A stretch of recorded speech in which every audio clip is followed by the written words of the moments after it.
The mistake was not the missile. It was the door.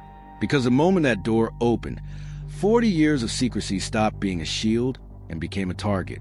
Deep inside Iran's southern mountains, behind blast doors cut into rock, the regime built what it wanted the world to fear, but never fully see. Underground missile cities, hidden launch tunnels, coastal caverns built to store anti-ship missiles, drones, fuel, command nodes, and fast attack boats meant to surge into the Strait of Hormuz at exactly the right moment. For decades, those facilities existed in the shadows. Half myth, half military reality. Too deep for casual surveillance. Too hardened for easy strike planning. Too quiet to map with certainty. And then, in one night, the silence ended. Not because satellites suddenly got smarter. Not because a spy network cracked the system.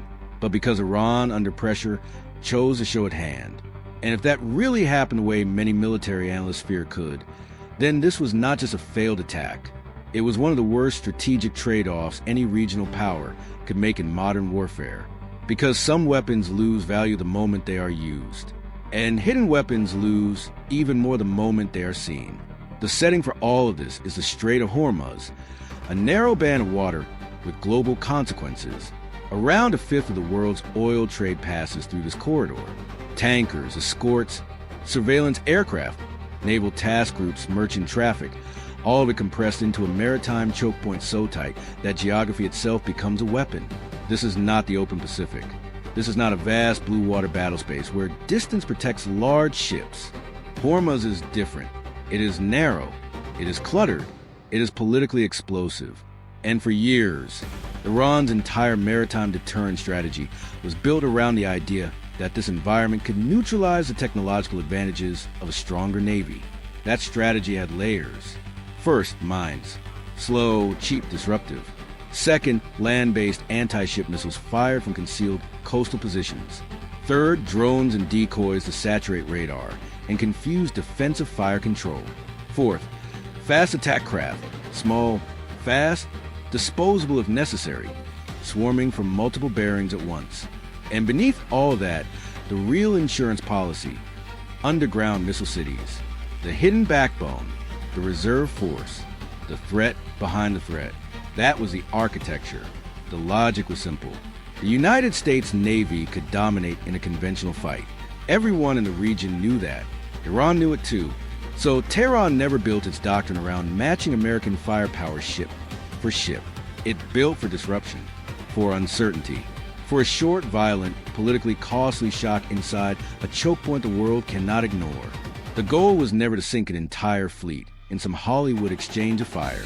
The goal was to create enough risk, enough chaos, enough market panic, enough footage of burning hulls and halted shipping, that every government in the region would suddenly start asking whether keeping pressure on Iran was worth the price. That is how asymmetric maritime doctrine works. Not by winning cleanly, by making the stronger side hesitate. And for that doctrine to work, the hidden launch network had to remain hidden. That was the entire point.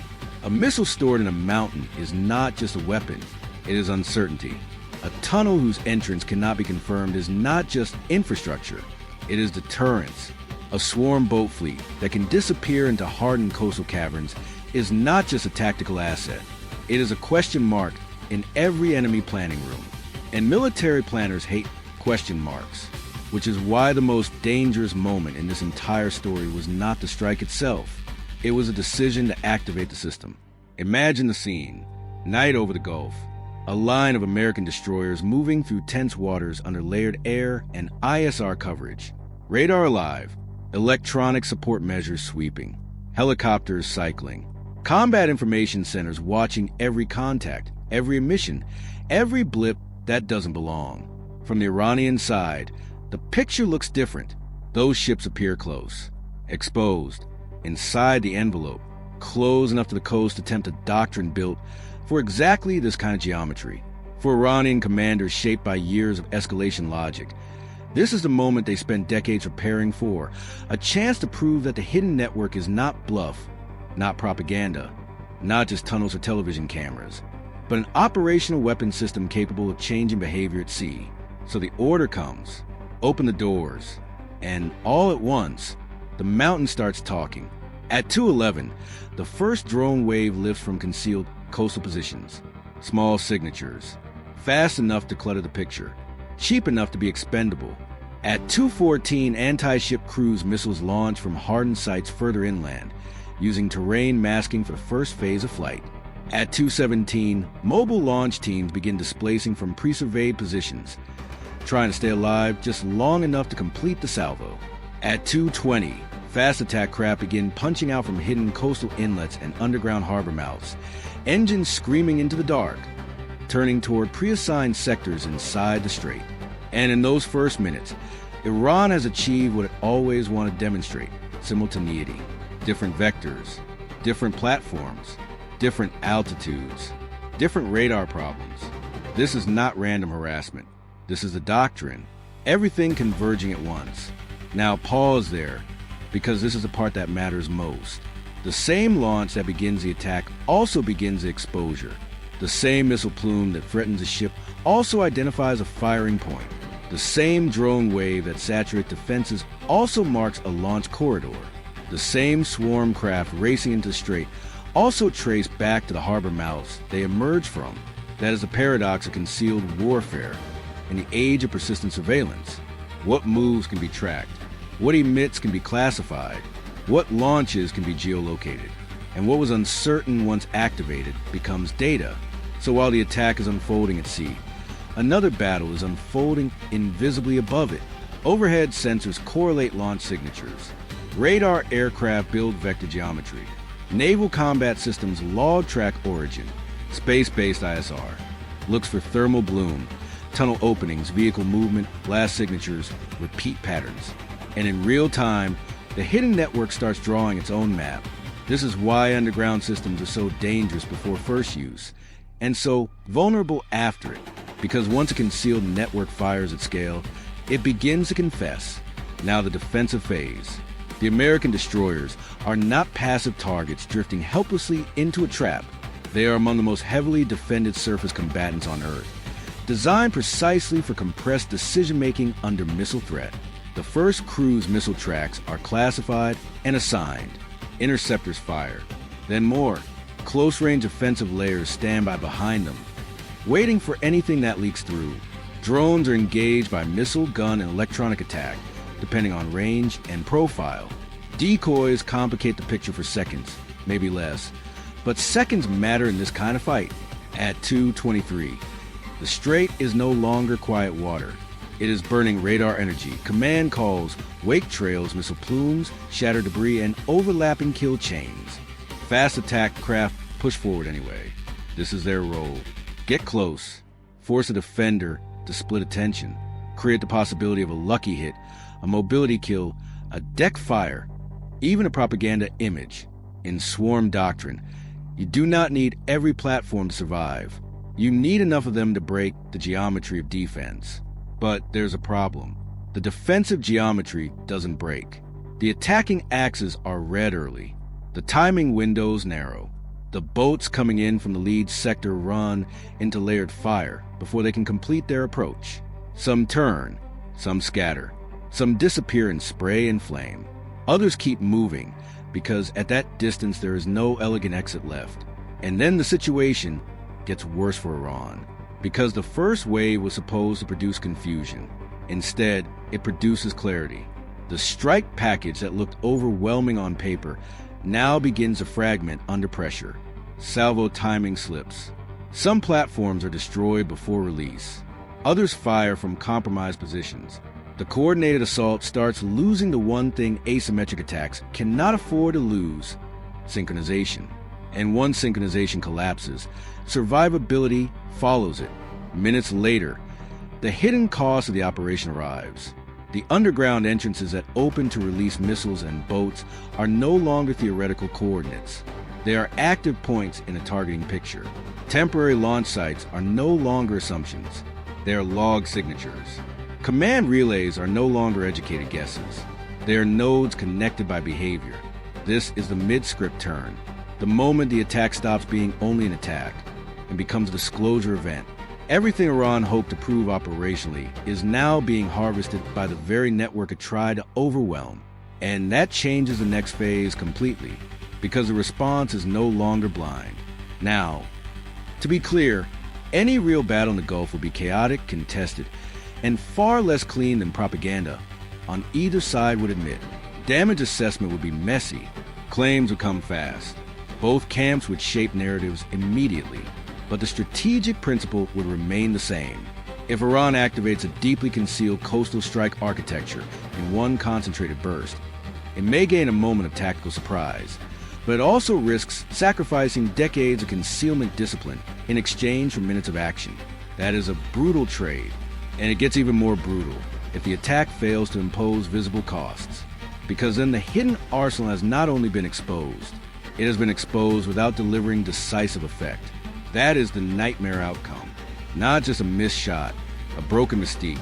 And mystique matters in deterrence far more than many people realize. For years, the fear surrounding Iran's missile cities did part of the work for Iran, not because every launcher had to be invulnerable, not because every tunnel had to survive, but because no outside force could ever be perfectly certain how much firepower remained hidden where the entrances were, how quickly assets could be reloaded, or how many secondary launch positions existed deeper in the system. That uncertainty forced caution. It forced resource allocation. It forced planners to respect what they could not fully see. But after first use, especially large-scale first use, uncertainty starts to die. And once it dies, the doctrine begins to shrink. Now imagine the hours after the attack. Iranian state media declare success. That part is predictable. In crises like this, information warfare begins before wreckage is even cold. Claims of damaged destroyers, claims of retreat, claims of heroic naval resistance. But beneath the headlines, something else is happening. Analysts are reviewing track data. Intelligence officers are comparing launch vectors. Regional governments are watching to see whether the strike changed the balance or simply exposed the skeleton beneath it. If the answer is the second one, then this is where the strategic damage really sets in. Because every future operation from those coastal sectors now carries more risk. Every remaining hidden entrance is more likely to be monitored. Every mobile launcher route is more likely to be watched. Every boat shelter, support pier, and fuel transfer point becomes more vulnerable than it was a day before. The mountain is still there. The rock is still hard. But secrecy, the second layer of protection, is gone. And once secrecy is gone, hardening alone is never enough. This is the part most people miss when they think about military mistakes. They imagine mistakes as explosions, failed interceptions, missed warnings, wrong moves on the battlefield. Sometimes that's true, but the biggest mistakes are often about conversion. Converting an asset into a liability, converting a deterrent into a target, converting a mystery into a coordinate. That is what makes this kind of decision so costly. Iran's real leverage in Hormuz was never just missiles. It was ambiguity. The fear that behind the visible coastline sat a much larger, darker, harder to kill system waiting for the right hour. If that fear is tested and found manageable, or worse, if that system reveals itself without changing the military result, then the psychological advantage begins to collapse. And once psychological advantage collapses, doctrine has to work a lot harder. That means higher risk, more escalation, fewer off-ramps, worse decisions. And that brings us to the final lesson. When states are under pressure, they often mistake demonstration for strength. They think revealing capability will restore deterrence. Sometimes it does, but only if the demonstration imposes undeniable cost. If it doesn't, the reveal can become self-destruction. A bluff exposed is dangerous. A real capability exposed and neutralized is worse, because now the enemy knows where to look, how to watch, and what to hit. That is why the title of this story matters. Not because one attack changed everything in a single night, but because one decision may have changed the value of everything hidden behind it. For 40 years, Iran's missile cities lived in the space between rumor and reality. That space protected them. It magnified them. It gave them strategic weight beyond the metal actually stored inside the mountain. Then came the moment to use them. And if using them exposed them, if opening the doors gave away the map, if the attack failed to force a political reversal, while sacrificing the secrecy that made the whole system dangerous in the first place. Then yes, that may have been Iran's biggest military mistake. Not because it fired, because it revealed. Because in modern war, the deadliest thing you can lose is not always a ship, a launcher, or a boat. Sometimes it's the uncertainty that kept all of them alive. And once that uncertainty is gone, the mountain is no longer a mystery. It's a target.